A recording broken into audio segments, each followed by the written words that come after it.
Hey everyone, DisturbedShadow here, bringing you yet another album review for an album that came out 10 years ago. This one was also released on June 24th, 2004, along with the last two albums that I reviewed, which were The Curse from Atreyu and We Are Not Alone from Breaking Benjamin. So now we're going to talk about today's album, which is from the metalcore band Unearth, and it's the second album, and it's entitled The Oncoming Storm. So before we go in and talk about specific tracks and stuff like that, I do want to give a few thoughts on this album in general first. So the first thing I want to mention is that I've been sort of a casual listener of Unearth for a while. I haven't really taken the time to jump into a full album. I have listened to a few songs here and there, but I haven't actually sat down and listened to an entire album from them. So this is the first time listening to The Oncoming Storm in its entirety. So there's a lot of songs on this album that I hadn't previously heard. So I went into this not really knowing what to expect. So the next thing I want to talk about is that this album doesn't really seem to follow the typical metalcore formula of doing like the verse and then a chorus and then the verse and the chorus and a solo or a breakdown or something like that, where they seem to just follow whatever structure they want, and it's not really consistent from song to song. So there's a lot of variety in what they're actually doing with the song, which was interesting to see from these guys. So now let's actually go in and talk about some things on each track that I thought were interesting. But first I want to talk about the opening track, The Great Dividers, which was one of the 4 songs I've actually listened to this on this album before.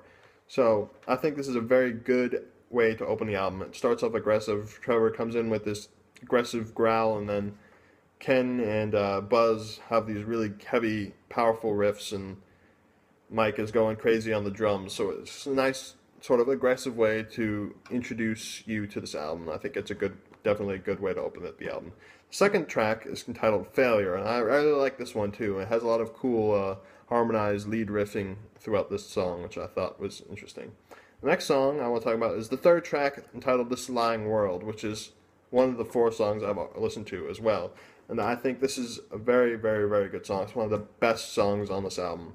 It just has a very aggressive feel with these start-stop heavy riffs in the beginning, and then it goes into more melodic stuff here and there, and then Trevor's doing an amazing job on vocals this one. He's alternating between his like heavy growling and stuff, and then does more like shouting stuff and actually like almost talking like stuff, and it has a lot of variety on it. Plus, like I mentioned, there's a lot of really, really cool, catchy sounding melodic riffs that pull you into this song. So this is definitely another good song to check out.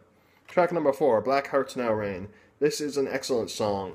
It's very fast and aggressive, and it's very politically motivated. A lot of angry stuff, which is a recurring theme on this album, where they're mad about humanity destroying the planet or corruption in politics and stuff like that, which is really captured in the song, and it really captures the message they're trying to deliver on the song. Plus, there's a lot of cool melodic riffing towards the end, or melodic guitar melodies towards the end, so it's sort of interesting to see that. Anyway, next song I want to talk about is track number 5, Zombie Autopilot, which is my personal favorite song on the album, and it is also one of the ones I'd heard before. What I like about the song is that it's one of the only songs on the album to actually have a guitar solo in it, and it's a really, really, really good guitar solo. Well, the lead guitarist, Buz, does the first section of the solo, and then Ken, the other guitarist, does the second half of the solo. So I think it's cool they do like they each sort of have a solo on the song, one right after the other. So that's a really cool thing to see, and then it's also really good considering they don't have a lot of solos throughout the rest of the album. So that's definitely something that caught my eye with this song, or caught my ears rather, with this song.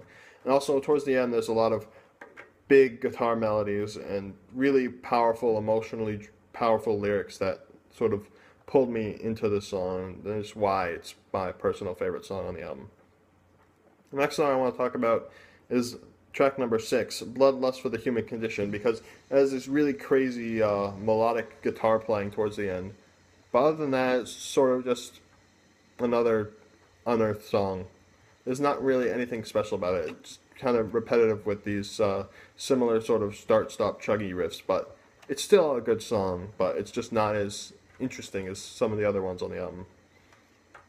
Track number 7, Lie to Purify. What's interesting about this song is that Ken actually does some singing on this one, because Trevor's just doing like screams and growls and stuff like that, but they introduce some singing in this song, which is nice to mix it up. And it's also really cool how it's layered on top of this really, really catchy melodic riff that I really enjoyed. And then the way he's doing his singing along with Trevor doing screams on top of that, it sort of adds a nice layer, and it makes this song very interesting. So it's another really good track on the album.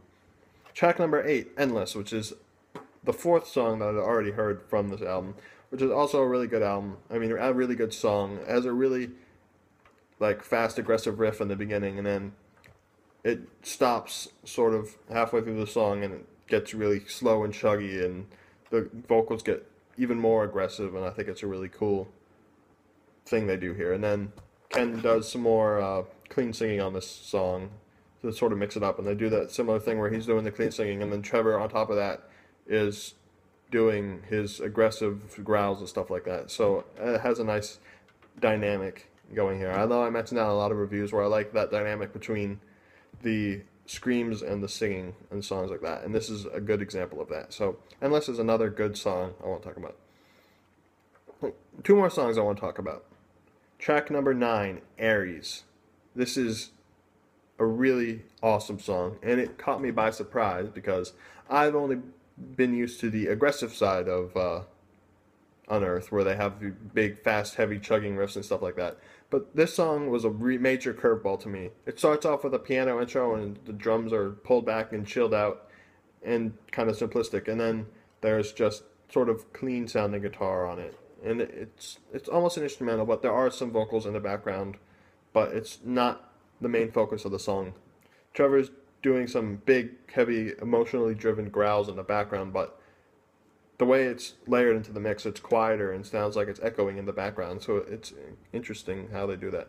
And there's just so much emotion conveyed in this short 2-minute song that really just pulled me into the song. And I was like, wow, I was not expecting this song to be here. And it is a very, very good curveball track that they threw in here to keep things mixed up. So I really like that. Next song I want to talk about, track number 10, Predetermined Sky, which is another one that sort of kind of gets a bit repetitive with the slow, chuggy riffs. But towards the end, they bring in a lot of these really, really cool melodic riffs that make the song more interesting towards the end of the song. And I really like that they did that. And it really caught my ears' attention, what they were doing on the guitars on this song. So this is another really good song worth checking out. And while I'm at it, I might as well talk about the last track as well, since I did talk about all the others. False Idols is the closer for this track, or for this album, and it does a pretty good job of closing it. I think it's a good way to wrap up the album. It's fast and aggressive, and then in the end they get chuggy, and then they bring in a sort of clean guitar on top of that at the end, which is an interesting way to end the album, but it definitely feels like the way to end an Unearth album. So those are the tracks, so let's go in and talk about the actual band members themselves. First, let's talk about Ken and Buz on guitar. Well, I really like the way the guitars sound on this album. They're heavy and crunchy and very, very raw sounding, so it has a nice rough edge to it, which is a nice change of pace from other metalcore releases from the time where the guitars were much more produced. So it's nice to see that they get a little more unpolished with this one. I think it had a nice touch to it. And then the actual playing, the riffs are very good where they're good, but there are some places where they play the same sort of slow, chuggy, start-stop riffs that sound similar from song to song, but that's only a minor complaint because they're still pretty catchy, and what they do with the rest of the riffs is very cool, and it definitely pulls you in. And plus they have some cool harmonized moments or stuff where they're doing fast, shreddy lead playing, which catches my ear. And then so they did a good job with the guitars, even though there are a few complaints with that. Overall, they did a really good job with that. Let's talk about Mike on drums. Now, the drums are pretty crazy and fast and all over the place, and I really like the way they come together. There's nothing really that jumped out at me for the most part, except for on the song Predetermined Sky, which I forgot to mention, has this really, really, really cool drum part where the guitars sort of fall back and then there's no vocals, and then he's going insane on the kit, and then they bring in like some more melodic guitars on top of that. So it's a nice change of pace on the drums. But overall, he did a really good job on the drums, bringing in a lot of interesting fills and fast technical playing and stuff like that. So he definitely did a good job on this. Now, one complaint I do have is with John on the bass. I had a really hard time hearing it. I couldn't even hear it without using my headphones, and when I could hear it with the headphones, it wasn't really doing a lot of interesting stuff.